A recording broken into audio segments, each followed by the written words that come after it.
Hi class.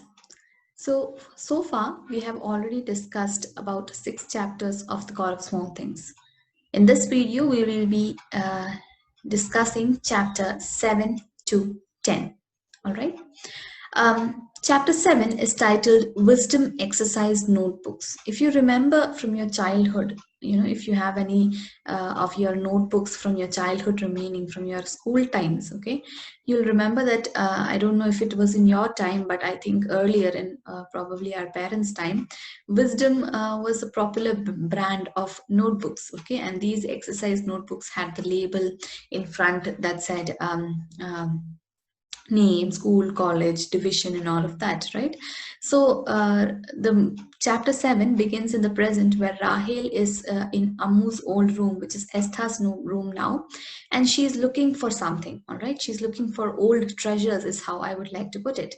And she reaches on the top shelves, and she's trying to find things, and she finds many small things that they had hidden when they were children. The rosary that she had stolen from baby Kochama, all these small children things that children hide in small places. So she finds all that, and she's taken back to her memories of old times. All right, and that is when she, in a bag, she finds notebooks, wisdom exercise notebooks that belong to her and Esther, and Ammu had labeled them as Esther's and Rahel's notebooks. Okay, and as Esther's notebook, when she looked at that notebook, she noticed one thing, is that under name, Esther had written Esther, and he had cut out the last name, the surnamed portion. He had cut it out.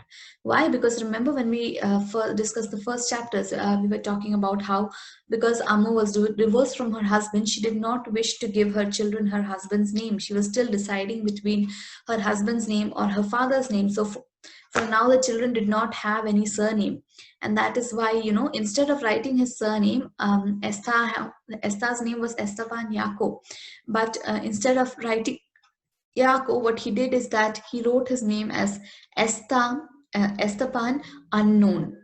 Okay, so imagine, that is a child's imagination, because he does not know his surname. He chose to write unknown, and this is a child's notebook of 6 to 7 years old, and they opened. When opened, you can see that what is taught there is Ulysses. I hope you're familiar with that. All right, so that is the level at which the family was. Okay, like the family was a very well off family. They were all very well educated, and that's why they were teaching their 6 year old the classics like Ulysses, instead of probably some alphabets or something. They had very advanced learning, is something that we can understand from that. um, from there again, yeah, sorry, one second. From there, again, we are taken back. Rahel is taken back further. Okay, like not their childhood times, but she's remembering the time after Esther had been returned.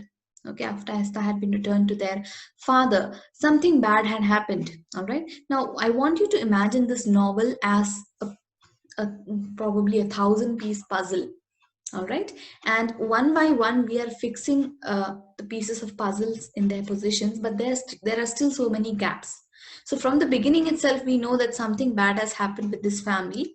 From the previous chapters, we can understand that it was some sort of a scandal. When Colonel KNM Pillai was talking to her, we got an indication that it was some sort of a scandal that happened. We know that Esther was returned due to some reason.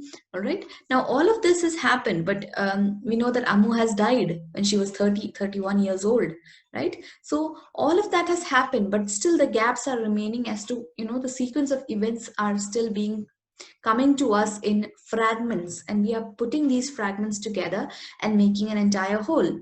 So here again, from that notebook, she's again taking us further and telling us about Ammu, and this part is when Esther had already been returned. The terror, as she described it, has passed. All right, and Ammu was living with Mamachi and Chaco, and Chaco had said that Jacko had asked Ammu to leave home because she had brought upon shame upon their family, and that's why Ammu was living in different places doing odd jobs. Okay, she was living, working as hotel receptionists and those secretaries, those kind of jobs were what she was doing. And from somehow, she had got asthma. And Rahel describes the way that she coughs as if a faraway man from a very, very far place. It sounded like, a man standing far away is shouting. Okay, the man shouting. And throughout this novel, till the point where Ammu's death is mentioned, she will continually say that, the faraway man shouting. That is how she describes the way in which Ammu coughs. All right. And she says that Esther had not seen Ammu like that. He has not seen her as this wild woman who was sick and sad. If you remember the description of Ammu in the previous chapters, she was beautiful. She had a radiance, she had very beautiful, shiny shoulders. She was stylish. She used to wear backless blouses.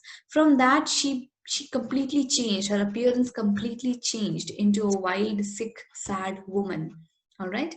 And she had asthma, and during one visit, and this was the last time that Rahel actually saw her. Okay, Ammo had come and she had brought some gifts for Rahel and Esther.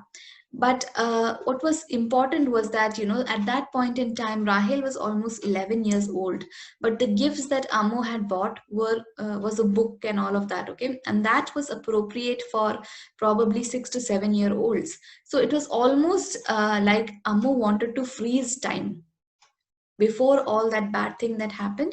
Before all that happened, she wanted to freeze time at that point. All right. And she had bought gifts for Esther also, even though Esther was in Calcutta with their Baba.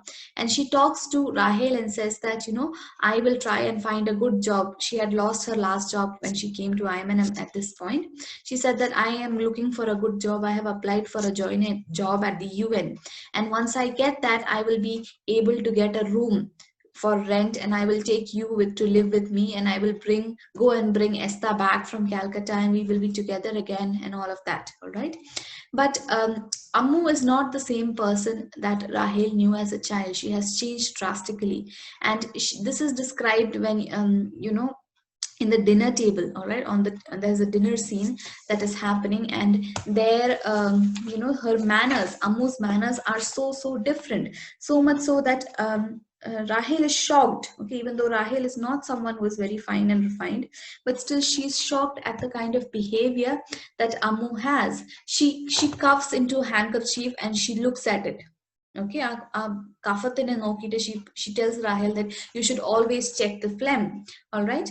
And at the dinner table, she was acting very, very weird. And, she had very thick eyebrows, and she was belching. And like truck drivers is how Rahel describes it. That is how she was behaving. And when Mamachi asked her if she was drinking, probably, okay, Ammu was drunk at that point in time. And Mamachi at that point suggested that Ammu should not visit Rahel much. അതായത് ഒത്തിരി അമ്മുവിനെ ഒന്നും കാണാൻ, sorry, റാഹേലിനെ കാണാൻ വരണ്ട എന്ന് പറയുന്നു. She is suggesting that. And at that, Ammu gets angry. She gets up and she goes to leave. Okay, she's going back to wherever she came from without even saying goodbye. And then Chaco asks Rahel, your mother is leaving, you should say goodbye. But Rahel at that point, she hated her mother. And she remembered, how her mother had checked the phlegm. Okay, ആ കഫം നോക്കിയതും എല്ലാം ഓർമ്മ വന്നപ്പോഴത്തേക്കും she felt very, very vomiting feeling, and she did not want to see her mother. She did not want to be near her. At that point, she hated her mother, hated her. All right. And she never saw her again, because after a few months after this incident, Ammu died in a hotel room alone. She had gone for some secretarial interview, and in the middle of the night, her asthma got really bad, and she died. And it was only in the morning that she was found by the bellboy. The sweeper found her. All right. And the faraway man stopped shouting is how Rahel describes it. And then the church refused to bury Ammu. Okay, she refused to bury Ammu because of many different reasons, which is not clear to us right now. And Rahel says that probably Ammu, before she died, she was dreaming of policemen. Okay, and she was dreaming of prostitutes. She remember that particular episode where Ammu had gone to the policeman after Sophie Moll's death, and he had touched her inappropriately. So maybe she's remembering that, and she's remembering what policemen do to prostitutes. When they catch prostitutes, they cut off their hair. All right, and she must have been dreaming of that, is what Rahel feels.